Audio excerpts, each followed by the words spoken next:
വലിയ പ്രതീക്ഷയിൽ വന്നിട്ട് പരാജയപ്പെട്ട് ഇന്ന് എല്ലാവരും കൊണ്ടാടുന്ന ഒരു ക്ലാസിക് ആയിട്ട് വാഴ്ത്തപ്പെടുന്ന ഒരു സിനിമയാണ് ചന്ദ്രോത്സവം. ആ സിനിമയ്ക്ക് ശരിക്കും അന്ന് സംഭവിച്ചത് എന്താണ്?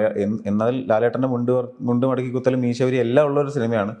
അത്രയും കാവ്യാത്മകമായിട്ട് പല കാര്യങ്ങളും പറഞ്ഞു പോകുന്ന ഒരു സിനിമയാണ്. നല്ലൊരു കഥയുണ്ട്. എന്നിട്ട് പോലും ആ സിനിമയ്ക്കൊരു അതെനിക്ക് തോന്നുന്നു എൻ്റെ ഒരു ആൾക്കാർ പ്രതീക്ഷിച്ചത് ഒരു പക്ഷേ വേറെ രാവണപ്രഭോ അല്ലെങ്കിൽ ദേവാസുരം പോലത്തെ ഒരു ആക്ഷൻ അതിനകത്ത് ഉണ്ടാവും, ത്രില്ലർ ഉണ്ടാവും എന്ന് വിചാരിച്ചിട്ടുണ്ടാവും. പക്ഷേ അതിനകത്ത് ആക്ഷൻ ഉണ്ടെങ്കിൽ പോലും അതിനകത്ത് അതിൻ്റെ ഒരു സ്വഭാവം മൊത്തം വേറെ ആയിരുന്നു. അത് രഞ്ജിച്ച് ചെയ്യുന്ന സമയത്ത് തന്നെ, ആലോചിച്ച സമയത്ത് തന്നെ ഒരു സ്ഥിരം പാറ്റേണിലുള്ള ഒരു സിനിമ. ലാലേട്ടൻ്റെ എല്ലാ മാനറിസങ്ങളും അതിനകത്ത് വേണം. ലാലേട്ടിൽ നിന്ന് ആൾക്കാർ പ്രതീക്ഷിക്കുന്ന മാനറിസങ്ങളെല്ലാം വേണം. പക്ഷേ സബ്ജക്റ്റിൽ നമ്മളൊരു സ്ഥിരം ഒരു പാറ്റേൺ ഉണ്ടാവരുത്, എന്തെങ്കിലും മാറ്റങ്ങൾ വേണം എന്ന് വിചാരിച്ചിട്ട് കുറച്ച് ലാഗിട്ടാണ് ഷൂട്ട് ചെയ്തത്. അതിനകത്ത് ഈ സാധാരണ എന്താ പറയുക, ആറാം തമ്പുരാനോ അല്ലെങ്കിൽ രാവണപ്രഭു കാണാൻ വരുന്ന ഒരു പ്രേക്ഷകർക്ക് ഇഷ്ടപ്പെടാത്ത അല്ലെങ്കിൽ അവർക്ക് ചിലപ്പോൾ ഉൾക്കൊള്ളാൻ പറ്റാത്ത ചില കാര്യങ്ങൾ അതിനകത്തുണ്ടായിരുന്നു.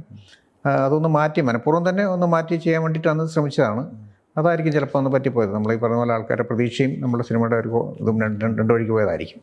പക്ഷേ ഒരു കംപ്ലീറ്റ് പാക്കേജ് ആയിരുന്നു ആ സിനിമ എല്ലാ അർത്ഥത്തിലും. അതെ എല്ലാം ഉണ്ടായിരുന്നു, എല്ലാം ഉണ്ടായിരുന്നു. പിന്നെ ഈ പറഞ്ഞ പോലെ വേറെ എന്ന് വെച്ചാൽ ഒന്നും അതിനകത്ത് പല കാര്യങ്ങളും പ്രീ പ്ലാൻഡ് ആയിരുന്നില്ല. നമ്മൾ ഷൂട്ട് സമയത്ത് അവിടെ വെച്ച് പ്ലാൻ ചെയ്തായിരുന്നു പല കാര്യങ്ങളും.